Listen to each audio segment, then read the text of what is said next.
And then after Stephen will be Daryl Pratt. Hi, I'm Steve Marsh. I live on 722 Monroe in Northeast. I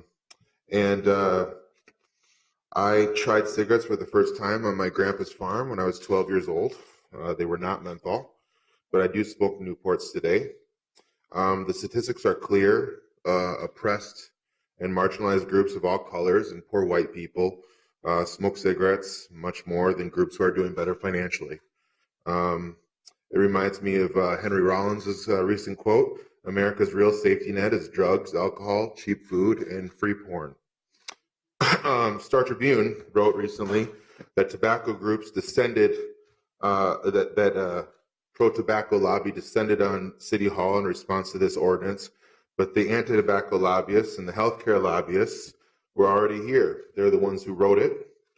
The people wearing these minty green T-shirts were given to them by the Minnesota Association for Non-Smokers, which was funded by a $150,000 grant by Clearway, Minnesota.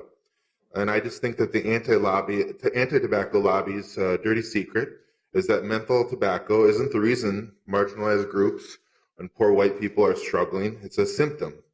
Many of us are facing real barriers to doing better in this city. And if the anti-gun lobby or the pro-education lobby or the criminal justice reform lobby had this kind of funding to hire expensive lobbyists who could pass out free T-shirts, maybe they could help set the council's agenda.